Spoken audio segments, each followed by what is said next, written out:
Florida, a hotspot for tourists and exotic pets. A Burmese python. These foreign snakes are now living wild here. The massive serpents are invading southern Florida. They can grow 26 feet long and be as thick as a telephone pole. These predators are powerful enough to kill people. We're going to follow hunters as they track them down. Find out what they eat. Meet scientists investigating the snakes inside and out. Catch giants deep in the wilderness. Discover other exotic invaders. And analyze a strike.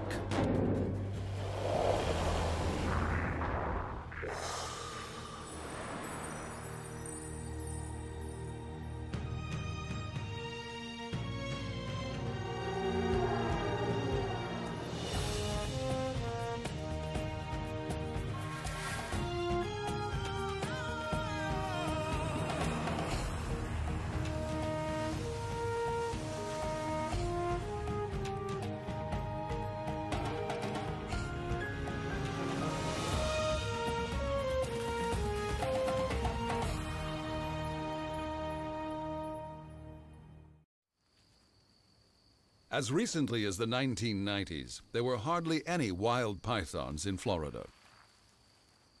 Now, there are thousands, perhaps tens of thousands. So how did this invasion start? It really is a case of snakes on a plane. 12,000 shipments of wildlife arrive every year through Miami, including, in the last 4 years alone, over 140,000 wild-caught pythons. There are other exotic animals too. These are green iguanas. Baby Burmese are just 20 inches long, but kept warm and well-fed, they grow and grow.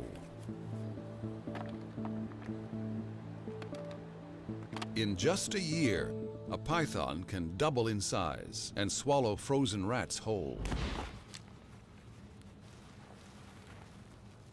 Soon, large rabbits are on the menu.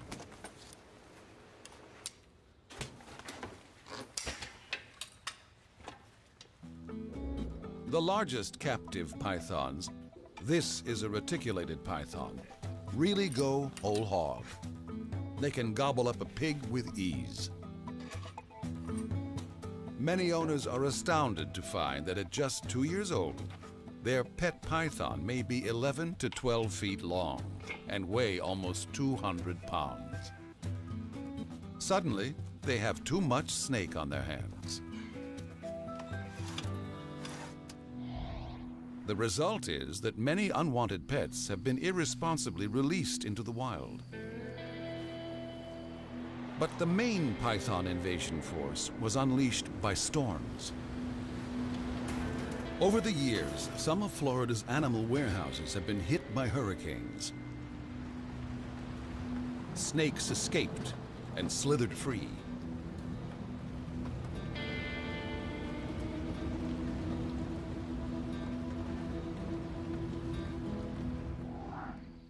The invaders occupied ground near Miami. With plenty of food and hiding places, the habitat is similar to their original Asian home. It wasn't long before the snakes pushed deeper into the interior of the state. Southern Florida's thousands of miles of waterways provide a freeway for pythons to travel.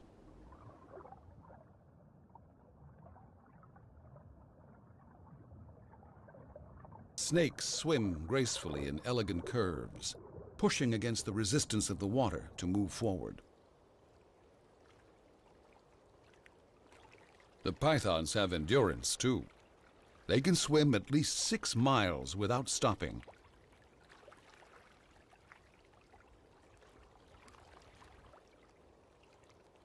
Pythons usually swim at the surface, but if they sense danger, they can hold their breath for up to half an hour.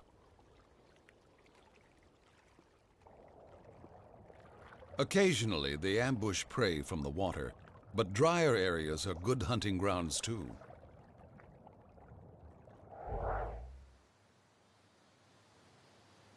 This is a now defunct rocket testing site just 20 miles from Miami. It's prime python habitat. Herpetologist Sean Heflick has a permit to hunt down pythons. He's holding the red balloons because they make perfect targets for a striking snake.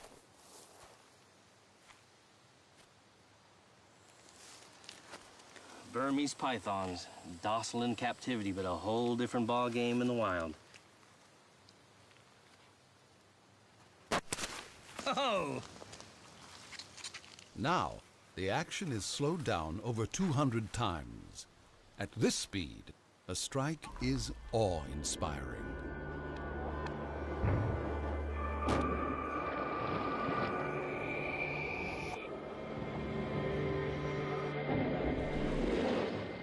Pythons have heat-sensing pits on their faces, so they easily lock on to a balloon filled with warm water.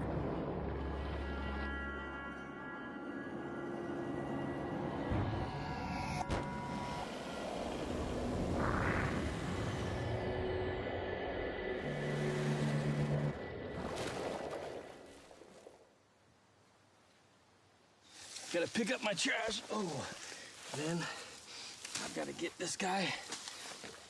This is a little male.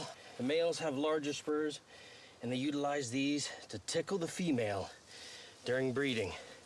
What I've got to do is get this guy bagged. He doesn't belong here. Let's go see if we can find some more. Sean's chances are good. Pythons can be thick on the ground here.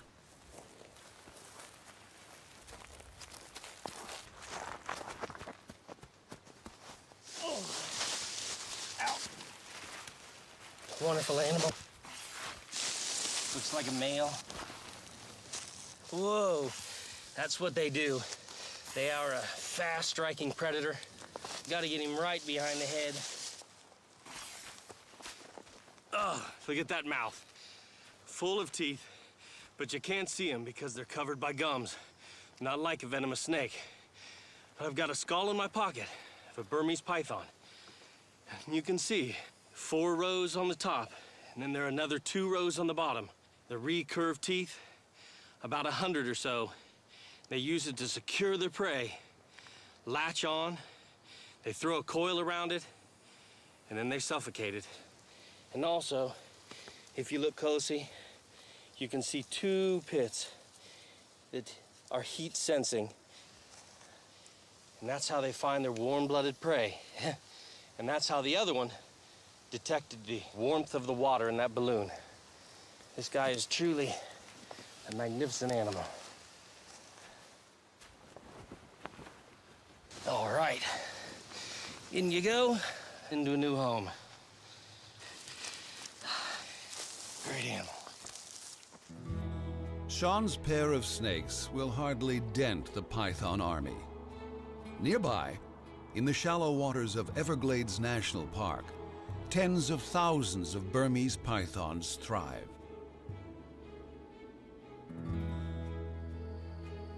The water slides slowly through great swaths of sawgrass.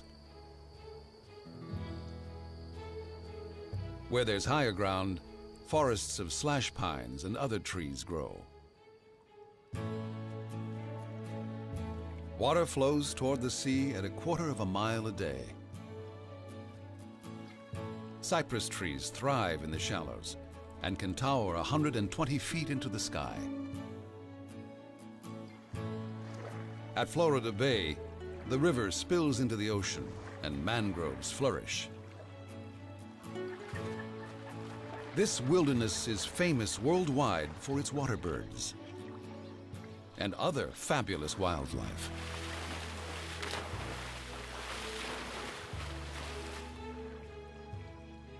In their Asian homeland, pythons eat water birds, Could this cormorant in the Everglades become prey to a python?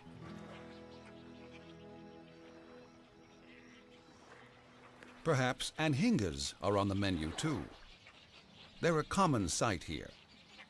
Unlike ducks, they don't have waterproof feathers. Wet plumage makes it easier for them to get underwater fast. They're also called snakebirds, and you can see why when they surface.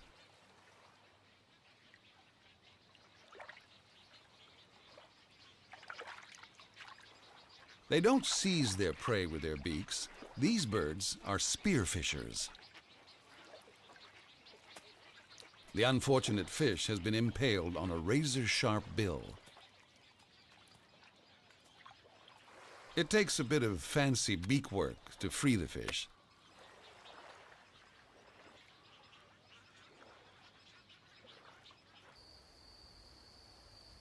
There are resident reptiles here too. Could pythons have an impact on them? The largest native snake in the U.S. is this one, the eastern indigo snake. They're an endangered species. Their favorite habitat is longleaf pine. 95% of that has been cleared by people. At first glance, they look jet black, but in the sun, they sparkle like jewels. Microscopic ridges on the snake's skin reflect and split light into different wavelengths. It's a non-venomous species. The biggest one ever caught was 8.5 feet. The indigo may have once been the biggest snake in America, but it's dwarfed by the Burmese python. A large indigo snake might tip the scales at 13 pounds. An adult Burmese can be 15 times heavier. The invader certainly puts the indigo in the shade. Pythons could pose a threat to native snakes by competing for food and occupying the best lairs. The Everglades are famous for reptilian predators of their own. Alligators. Can the python muscle in on even these giants?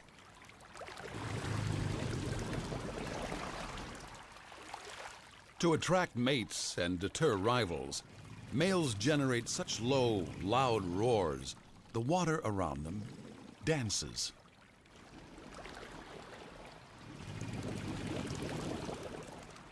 Alligators were once the undisputed reptile kings of the Everglades. But when push comes to shove, who would win a battle now? Alligator or python? It all depends on which one is bigger.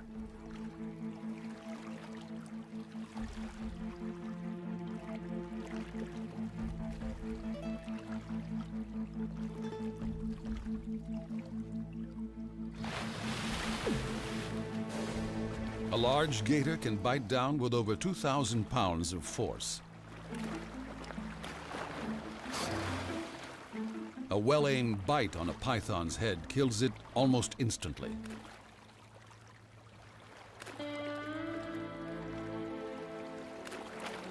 But the alligator has bitten off more than it can chew.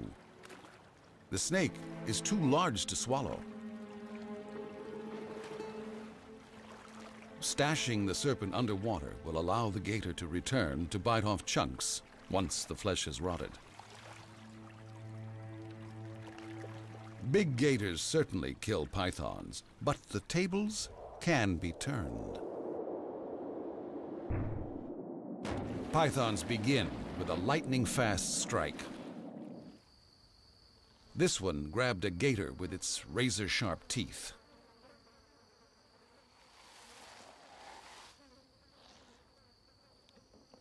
Lacking venom, it had to use muscle power to kill its victim.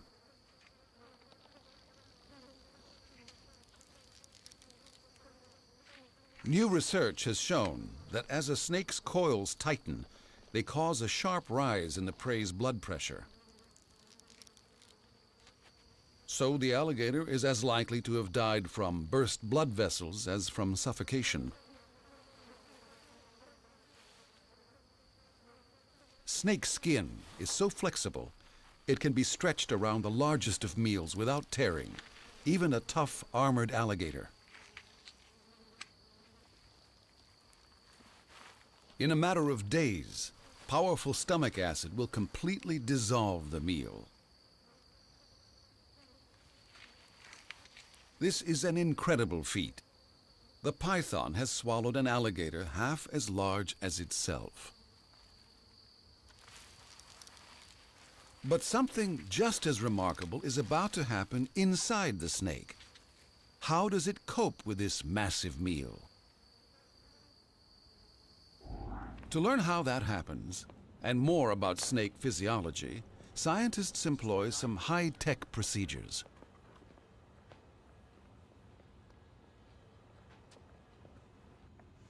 In captivity, rats, not alligators, are on the menu. Oh, all right, he's got it now.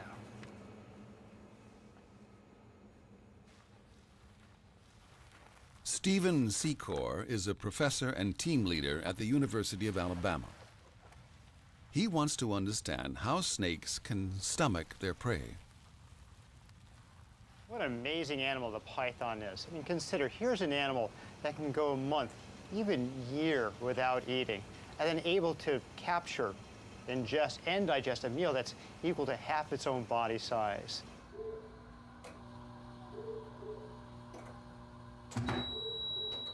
An X-ray will probe the snake's secrets. All right, just get him stretched out. Okay, get him in the center.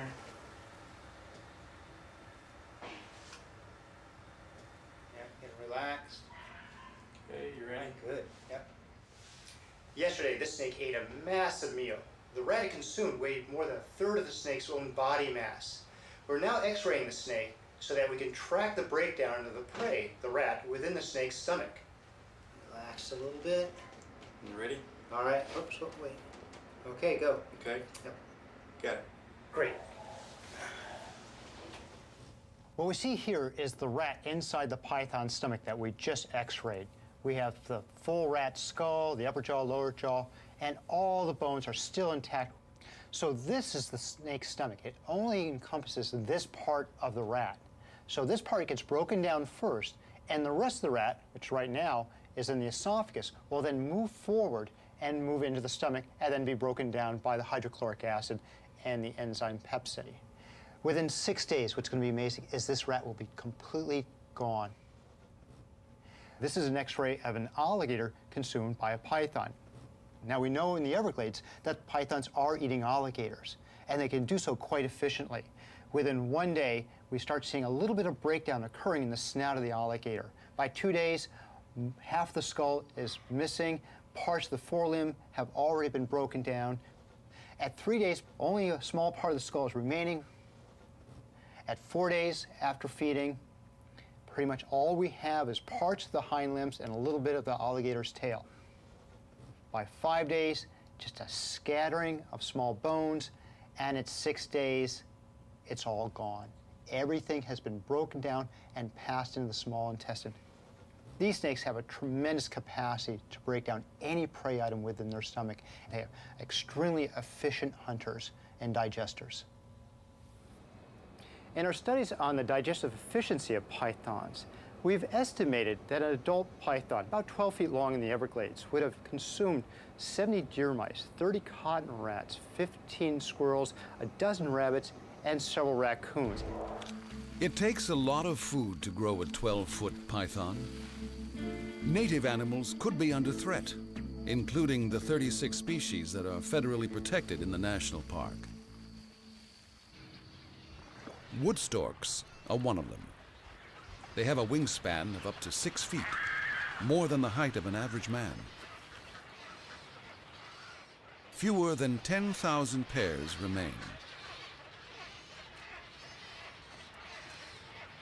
The storks have been making a comeback lately, but with Burmese pythons in their backyard, the recovery could stall. Younger, lightweight pythons are expert climbers. Chicks could be seized and swallowed by them. A single snake couldn't devastate a whole colony, but its presence is worrisome. To discover whether pythons pose a real threat, scientists need ingenious surveillance techniques. Okay, you don't want to go right over it. The Python Science Support Team is tracking wild snakes in the national park. Somewhere below, there's a snake carrying a locator device. Mike Rochford is a python researcher. We've got the GPS point here of the last time we saw the snake, and we're circling around and we're going to try and listen for the signal. And once we start to hear a signal, we're going to drop down and try and pinpoint the location. It's a monumental task. The national park covers a vast 2,500 square miles. Okay, I heard the snake pretty loud right there, so what I did is I went ahead and took a waypoint, and that way we've got the exact coordinates.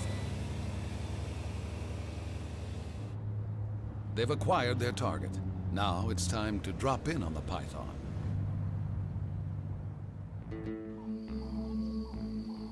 If they're lucky, they'll find more than one. Remarkably, the researchers have discovered that tagged female snakes can lead them to other pythons. They're hoping the one they're trailing today will become an informer and deliver other snakes into their hands.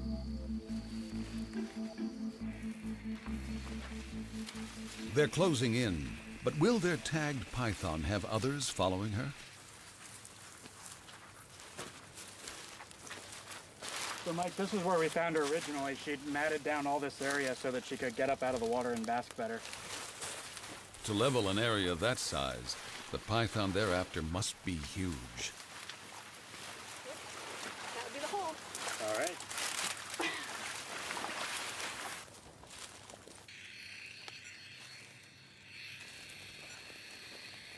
That's what we like to hear. Yeah, we're getting good from the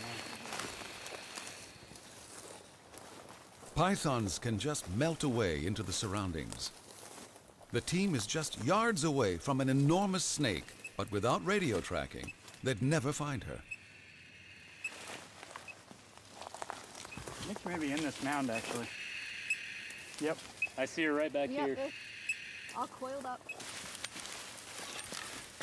Watch out. Oh, watch your feet. There she is.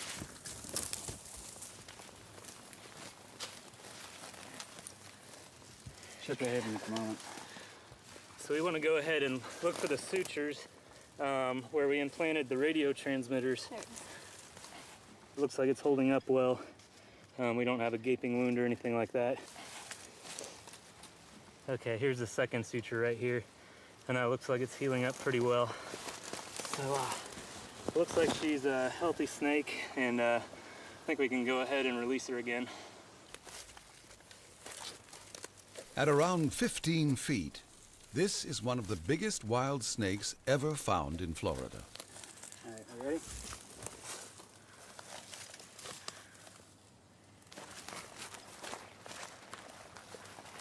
The team has a very good reason for letting her go. It's June, the breeding season. At this time, large females will often have an entourage. The team soon spies a second, smaller snake. Python! There's one. Two males have been found, not far from the large female. Yeah, the female, she must be breeding if there's males like this around. You got that one under control, Teresa? Yeah. We got another one over here. Mike's male brings the total to 3, all attracted by the presence of the female. All set. She's exposed the suitors that have come to court her.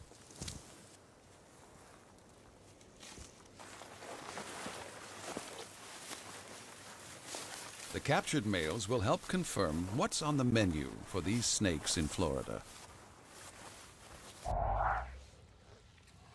Skip Snow heads the Everglades Python Science Support Team.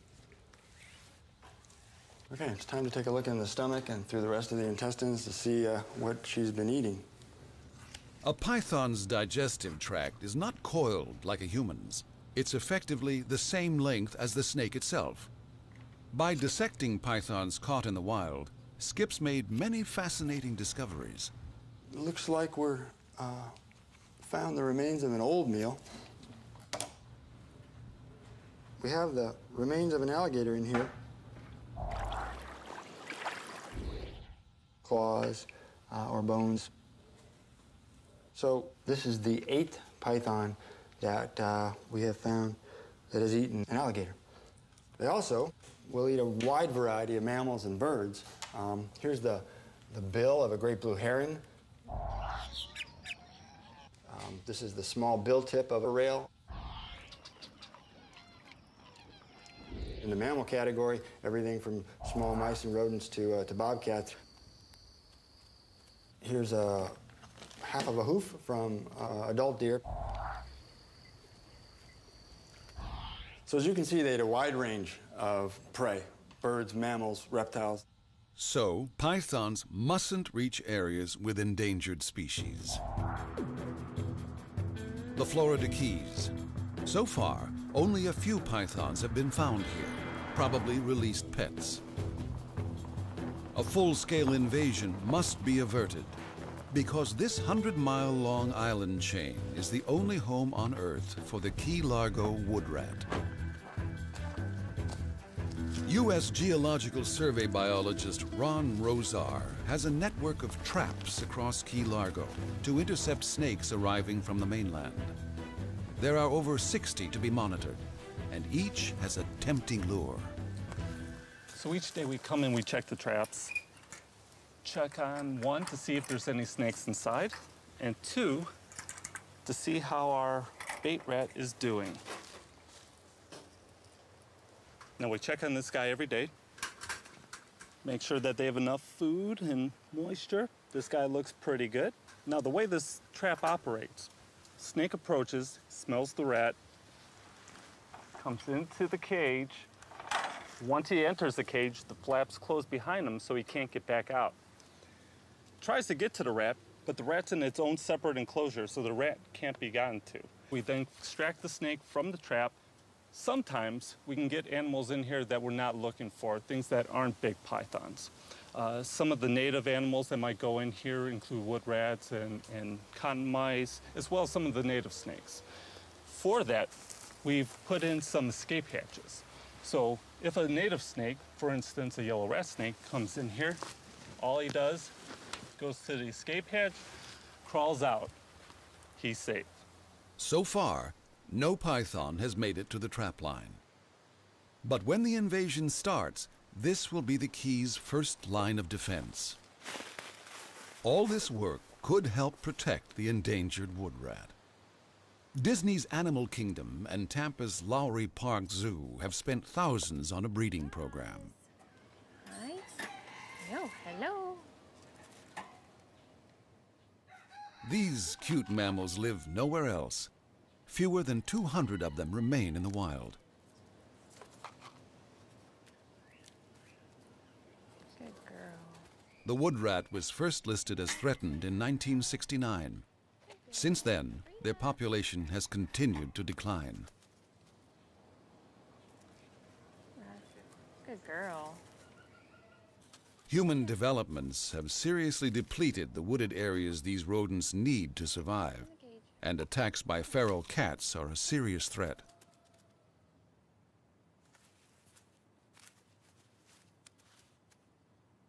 The arrival of a python army could be the final nail in the wood rat's coffin.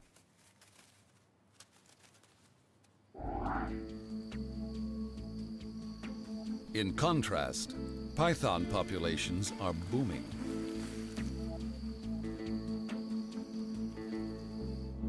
The snakes are invading agricultural land.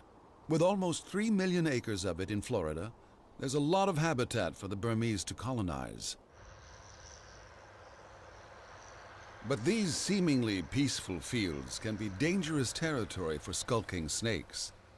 At plowing time, they risk being diced between slicing blades.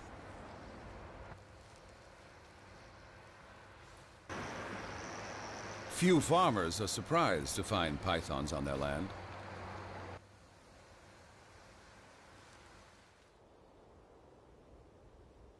As their range expands into the suburbs, pythons are increasingly crossing paths with people.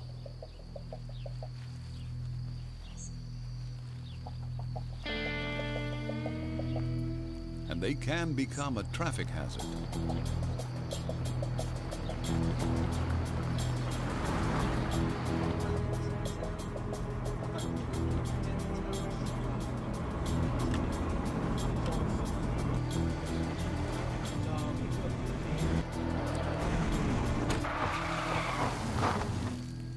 Drivers need to have their wits about them.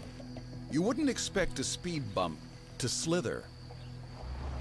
But Floridians are becoming accustomed to weaving around creatures from foreign lands. Burmese pythons are just one of over 400 kinds of exotic animals that live wild in Florida.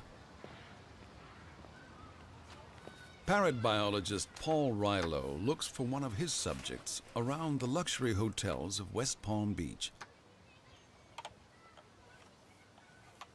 To find them, he uses tiny remote cameras. Okay, in she goes. There we go. You know, the great fun about these natural hollows is that you never know what you're going to find. Oh, there we go, we've got a duck. Hey, don't peck the camera. That's not what we're looking for. Let's see what we've got in this one. Oh, that's no good. That's not what we want. We've got a raccoon. And these guys are major predators of the parrots. Perhaps it'll be third time lucky. Okay, let's see what we have here. Well, that's much better. That's exactly what we're looking for. Green-cheeked Amazon. There are 3 babies in this nest. And you can see that they're sitting atop a mound of writhing insect larvae because all of the food goes in to the nest cavity and gets accumulated as waste. And it becomes a breeding ground for insects.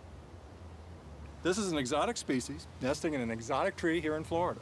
But this footage is very useful because this technology and this whole rig is exactly what we use for endangered species across the Caribbean. And these techniques that we're using on this species here are helping us save similar species in the wild. In their Mexican homeland, these birds are threatened. As few as 3,000 remain. Florida is a safe haven for them. Other invaders are more threatening than threatened.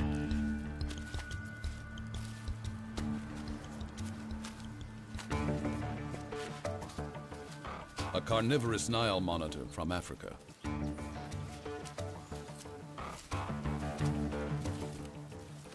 Like the pythons, these go-anywhere lizards are escapees from the pet trade.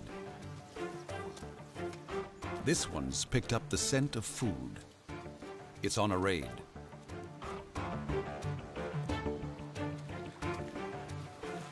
A pond won't slow it down. Strong swimmers, Nile monitors have been found on islands 2 miles offshore. The prey's scent is getting stronger.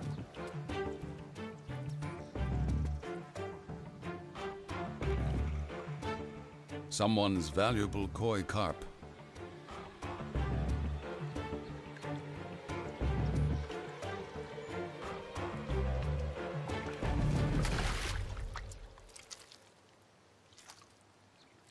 These hunters can also be a threat to native wildlife. They could spell disaster for a rare reptile, not an alligator, but the American crocodile. It breeds in small numbers, close to the Nile monitor's stronghold. Females lay around 40 eggs in late spring and stay near the nest until they hatch 90 days later. Unlike alligators, American crocodiles rarely charge at intruders. This allows monitor lizards to plunder the nest with impunity.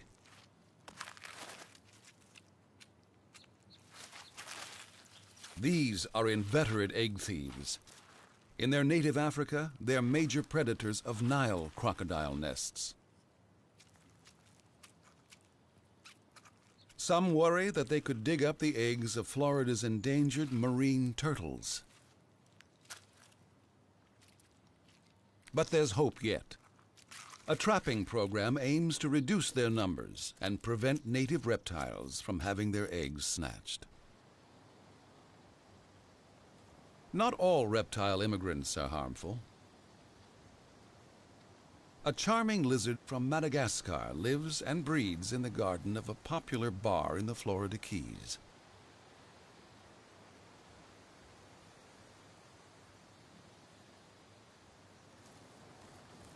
These little stunners were released deliberately by reptile dealers, who come back to collect any surplus lizards to sell as pets.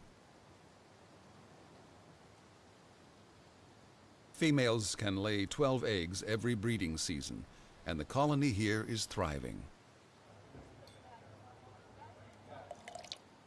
Some of the geckos are even becoming lounge lizards. They face uncertainty in their homeland from habitat loss, but perhaps they'll make it in the U.S.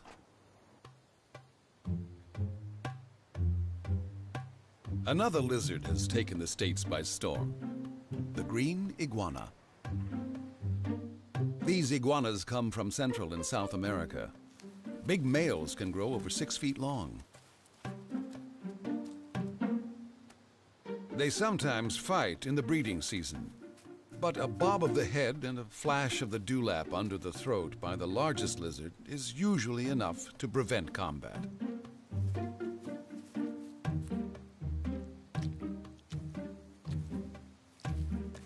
They can munch through a bed of prize blooms in minutes. They also dislodge roof tiles and poop prodigiously.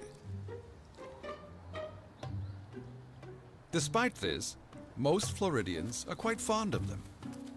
There are over 100,000 green iguanas here. The highest concentrations live along city canals. And this is why. Water provides an escape route.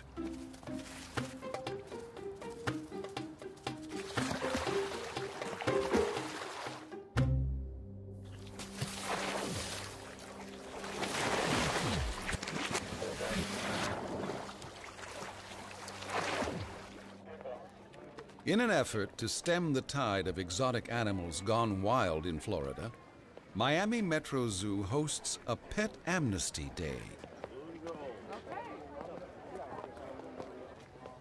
Some pets will outgrow their owners, and the day offers a chance for people to turn their critters in. Fish and Wildlife Conservation Officer Patrick Reynolds explains. Basically, it's an opportunity for people to bring in unwanted pets, exotic pets, pets that otherwise will get released into the wild, like Burmese pythons, iguanas, tortoises, everything to a howler monkey was turned in today. You know about how old it is? Probably about 6. Okay. She loves to be pet. She's very... Some owners have gradually fallen out of love with their animals. For others, the decision to go pet-free is more sudden. I've had her for 10 years, and she ripped my wife's finger off the other day, and that was the end of that. Events such as this could have helped reduce the spread of the Burmese python in recent years. Since he was a baby. Being as beautiful he is, there will be first picks on him, I'm sure. So All animals are examined by a vet before being turned over to new owners. These guys need a little help. This isn't minor, this is somebody needs to deal with these guys. Every adopter has to go through an application procedure. Some are even interviewed to ensure that the amnesty animals get good, escape-proof homes. Left front foot, but it's very superficial. The shell's in pretty good shape. It's an event that gets the word out and gets results.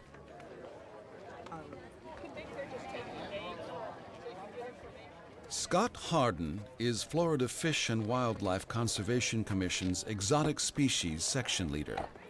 We could easily get 15 or 20 Burmese pythons, 3 or 4 reticulated pythons. Some of the other snakes that require permits we haven't seen yet because they are more unusual in trade, much more expensive.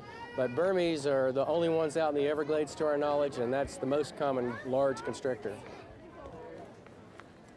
Some owners discover they can't afford to feed and house their giant snakes properly. It's far better that they hand them in here than release them into the wild.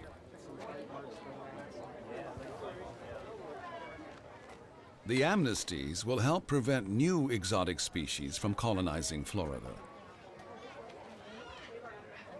They'll also help stop fresh recruits from reaching the invaders that are already living wild here, like the python.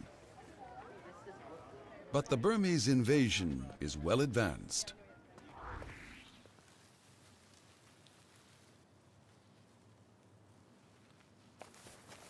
By catching wild pythons, researchers are making good progress in learning how these snakes live here in Florida. And we know they're mating in the wild. Females have been found with several males. But until recently, a python nest had never been found.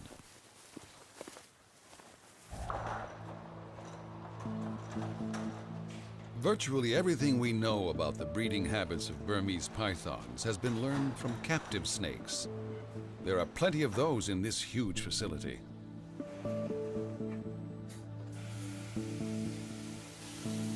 Careful breeding creates eye-popping pythons.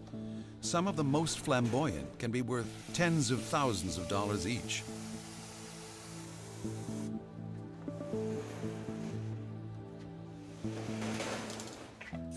Every spring, a Burmese can lay a clutch of up to 100 eggs.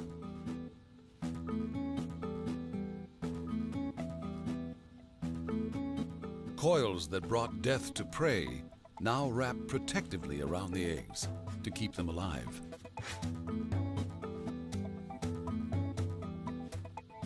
Shivering generates heat.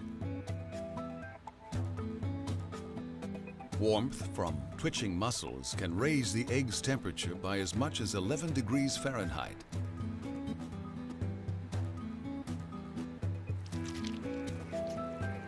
Snake breeders remove the eggs for safekeeping to an incubator. It takes 2 months at 90 degrees Fahrenheit to hatch the eggs. But what happens in the wild?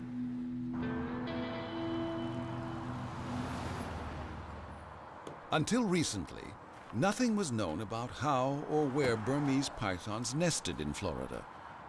Skip Snow's team changed all that with a stunning discovery. Next to a busy road less than 17 miles from Miami, they found a python nest.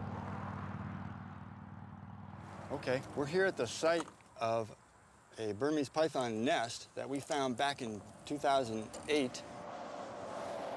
This is a special camera used for looking in dens and cavities, developed to look in the dark.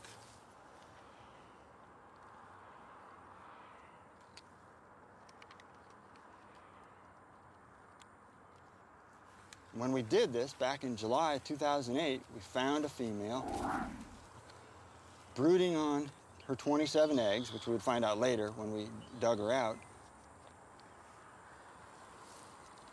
It's probably, don't know for sure, but probably the first time that it's been observed and filmed in the wild, at least certainly in the United States.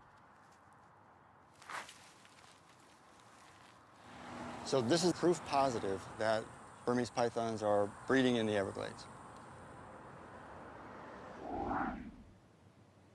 When python babies leave the nest, they face many dangers here in Florida. At just 19 inches long, they're vulnerable to attack from native predators. A king snake. It specializes in eating other snakes.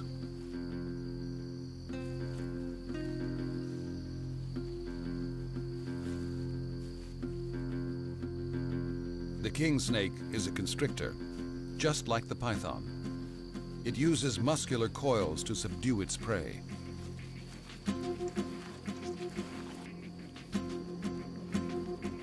Surely the baby python has no chance now.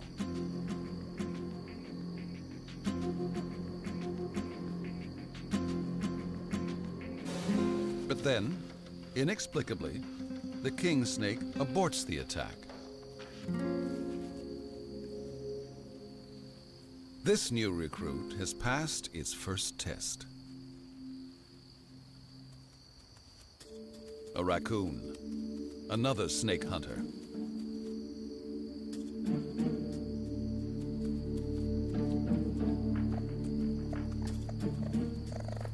The raccoon's sharp teeth can easily pierce the hatchling's skull.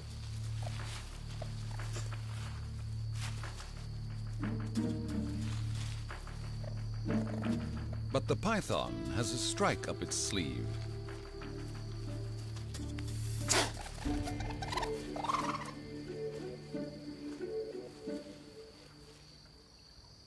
Some recruits to the python army may suffer fatal injuries, but those who survive their first tour of duty stand a much better chance of defending themselves. A 6-month-old python is large enough to fight off any raccoon. And at 1 year old, the raccoon could be on the python's menu. Large pythons are invulnerable to all but the biggest alligators, and one other hunter: us. The South Florida Water Management District employs Bob Hill to wage war against invaders on their land. I probably found close to 75 or 80 pythons along this right away. Bob kills any snakes he finds. Their bodies are used to help python scientists add to their knowledge of these giant snakes. This python's about 9.5, 10 feet long. I've caught probably 100 to 200 snakes in the area where this one was picked up, the largest one being about 16 feet. Some areas teem with pythons. In about a week, we recovered 54 pythons that had been killed in one small agricultural field. Snakes are spilling out of the national park. The army of snakes is gaining territory. Just how big is the invasion force? We don't know for sure, and we may not know for many years, but we do believe that it's on the order of thousands, if not tens of thousands. It's no longer just hundreds or a dozen. The army is gaining in size and strength. More and more invaders are being seen, and not just by scientists. Oh my God! Look at that snake! In the Everglades, Burmese pythons could cause all sorts of problems. One of those is competition with our native animals for food. Gators and pythons have similar diets, as do endangered indigo snakes. There may not be enough to go around. They will eat almost any animal out there, no matter how big or small, from rodents to adult deer, bobcats, birds. We have a number of threatened and endangered species in South Florida that are potential prey for Burmese pythons. It could make the difference between survival and extinction.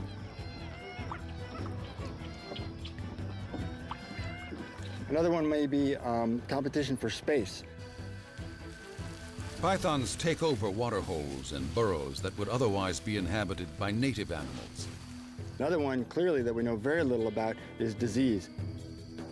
Pythons may have brought foreign parasites with them, or at least act as reservoirs for pests that transfer to Floridian reptiles. And lastly is obviously safety. There's a good chance they may leave the Everglades and they go onto highways and could cause hazards to traffic and humans in that way. In addition to traffic accidents, there is that chance that a python could attack a human. Burmese pythons aren't known to hunt people, but they do have the tools by which to kill people. So we do have to recognize that they are potentially a hazard. So are pythons here to stay in the Everglades? And if they are, will we be seeing even more of them in the future? We're never going to eradicate them. We don't have the money, the manpower to exterminate Burmese pythons. We have to learn to live with them. They're with us. We have a team in the Everglades National Park trying to eradicate them from the park. But outside of the park, in the city, they're still there, and they're probably always going to be there. There's too many places for them to hide. The goal is clearly to contain the population as we have it now and try and keep it from spreading to areas where it's not. Hopefully, at the very least, we can contain it and we can suppress the impacts that they may have while we wait for a good technique by which to eradicate. Getting rid of pythons is a formidable task. Until that happens, Burmese pythons could become tourist attractions.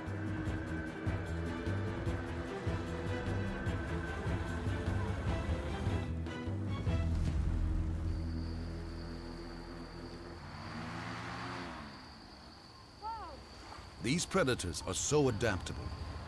Pythons could become as much a part of the Everglades as alligators, manatees, black bears, and pumas.